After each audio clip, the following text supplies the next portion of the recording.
Saudara-saudari teristimewa, para imam yang terkasih,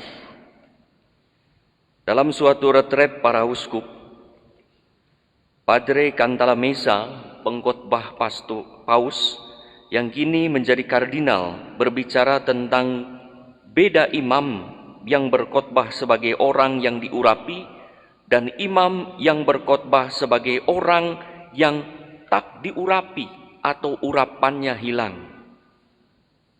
Orang yang diurapi berkhotbah dengan kuasa Roh Kudus yang menguduskan dan mengubah seseorang, menggugah seseorang untuk menjadi baru. Sedangkan orang yang tak diurapi Roh Kudus berkhotbah dengan garing, mungkin keras, tegas, kadang pedas, tapi tanpa daya pengudusan dan pembaharuan. Mungkin lucu, mungkin ada guyon, tetapi tak ada daya untuk membawa pada perkembangan hidup iman.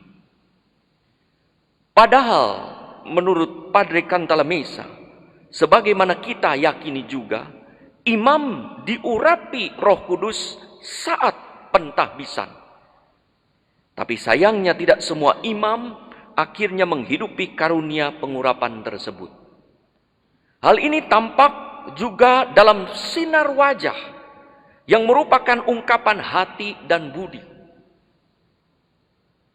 Dalam karya pelayanan yang merupakan ungkapan iman dan komitmen. Dalam rekoleksi yang baru saja kita para imam dengarkan, ikuti, yang diberikan sangat bagus oleh Monsinyur Hubertus Leteng, kita diingatkan akan karunia urapan ini dengan cara menghadirkan Kristus dalam hidup sehari-hari, di mana Ekaristi tak ada tanpa imam dan imam tak ada tanpa Ekaristi. Dan justru tugas utama, tugas delegasi adalah pertama-tama untuk liturgi dan sakramen-sakramen. Sedangkan tugas-tugas lain adalah tugas-tugas kreasi. Ada umat yang berkata, imam tadi khotbahnya bagus sekali, penuh dengan Roh Kudus. Luar biasa, saya juga turut bergembira. Tapi yang lain berkata, imam tadi tampak kecapean. Apakah ia sakit? Mungkin itu bahasa sopan dari khotbahnya tanpa roh, tanpa urapan. Seusai rekoleksi, saya bicara dengan beberapa imam. Saya berkata, luar biasa, sehat. Ya, sakit dalam 7 tahun ini, tapi saya menjalani dengan sehat. Tapi tampak segar. Tapi kok imam itu kurang segar? Yang lainnya letuk, yang itu kurang ekaristi. Saudara-saudari yang terkasih, Yesus tampil sebagai orang yang diurapi Roh Kudus hingga tak bisa diam, selalu bergerak, yaitu berkeliling berbuat baik, seakan tanpa lelah, tiada rasa letih untuk berbelas kasih. Dialah yang digambarkan oleh Yesaya sebagai imam Tuhan dan pelayan Allah kita. Roh Allah menggerakkannya membawa tahun rahmat Tuhan, yaitu hadirnya kerajaan Allah, di mana terjadi perubahan luar biasa, baik kesejahteraan dan keselamatan badani maupun rohani. Bacaan kedua mengingatkan, dialah yang membuat kita menjadi imam-imam Allah. Monsinyur Hubertus mengingatkan kita, apa yang sudah kita jalani dan kita alami, tapi seringkali kita lupa bahwa kita menghadirkan Yesus, bukan Kristus, bukan hanya dalam upacara liturgi dan sakramental, tetapi bagaimana menghadirkan Kristus di dalam hidup sehari-hari. Itulah orang imam yang hidup bagaikan seorang yang diurapi. Saudara-saudari yang terkasih, saat dibaptis kita diurapi dengan minyak krisma. Maka misa ini hari ini disebut misa krisma karena di dalamnya akan ada pemberkatan minyak, di antaranya adalah minyak krisma. Maka kita dibaptis, diberkati dengan diurapi minyak krisma, ada ubun-ubun.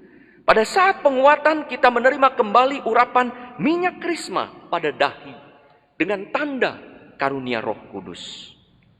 Dan luar biasa pada saat tabisan kita diurapi lagi dengan minyak krisma di tangan, sehingga kita dapat menguduskan umat sebagai efek spiritual yang tadi kita diingatkan dalam rekoneksi. Semua pengurapan itu punya kuasa. Akan tetapi sejauh mana kuasa itu efektif di dalam diri kita. Efek spiritual apa yang kita alami sebagaimana kita renungkan di dalam Ekaristi hari ini. Tergantung sejauh mana atau bagaimana kita para iman menghidupi kekudusan dan menghalau ketandusan karena rutinitas karya, terutama melakukan karya-karya kreasi yang bukan karya delegasi.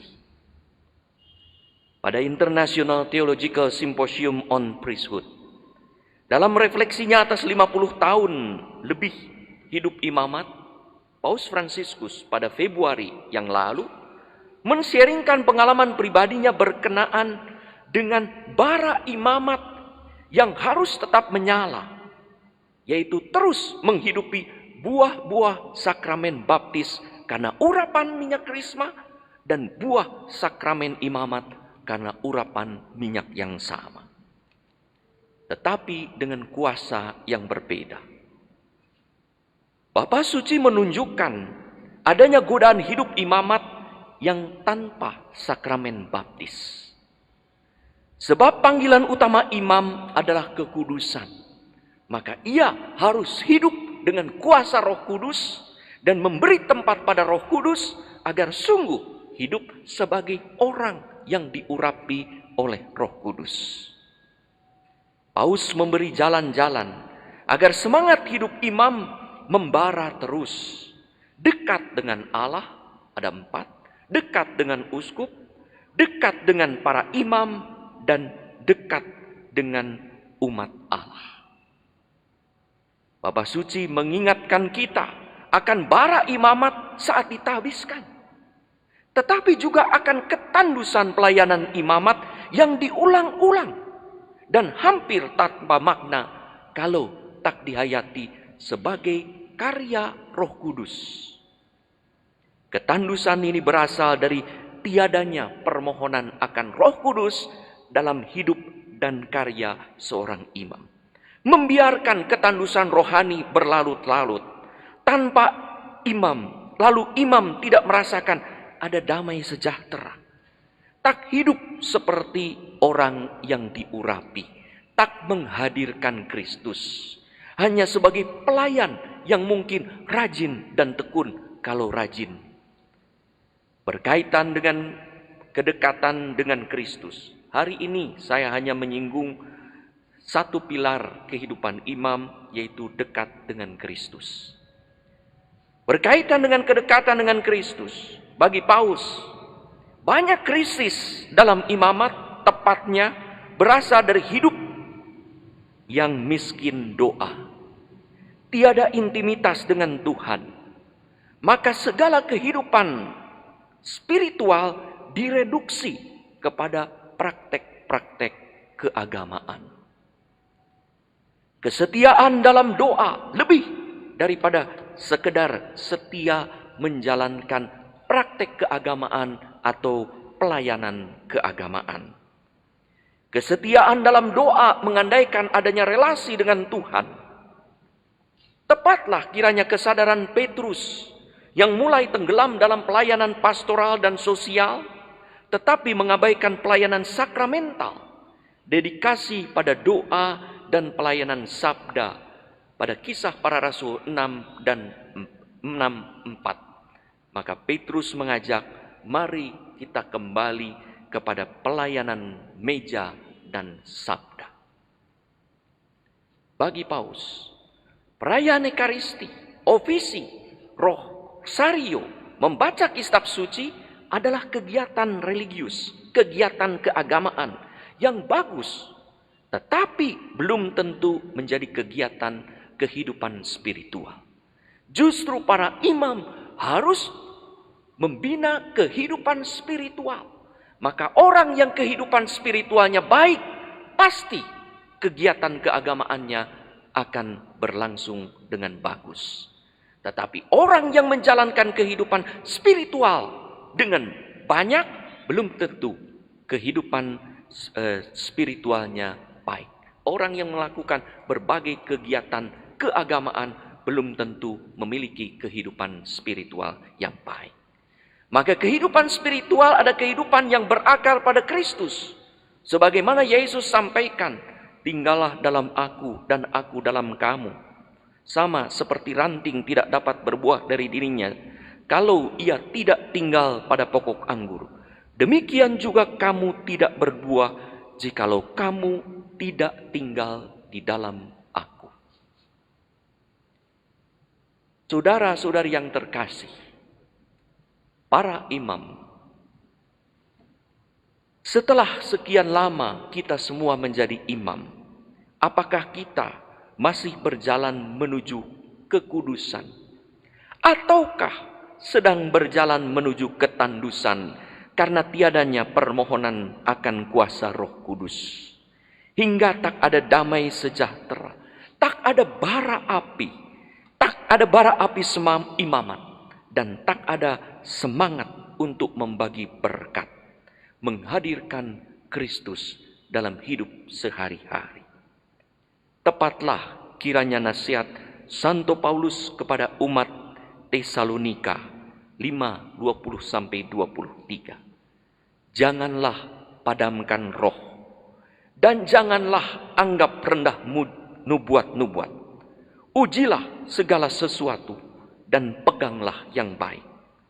Jauhkanlah dirimu dari segala jenis kejahatan. Semoga Allah damai sejahtera menguduskan kamu seluruhnya, dan semoga roh, jiwa, dan tubuhmu terpelihara sempurna dengan tak bercacat pada kedatangan Yesus Kristus Tuhan kita. Para imam yang terkasih, terima kasih atas kesetiaan para imam sekalian dalam menghidupi karunia sakramen imamat dan hidup sebagai para imam yang diurapi oleh Roh Kudus. Mari kita lanjutkan dengan upacara pembaharuan janji. Momen-momen di mana kita berjanji kepada Allah di hadapan umat beriman untuk menjadi imam Allah yang kudus.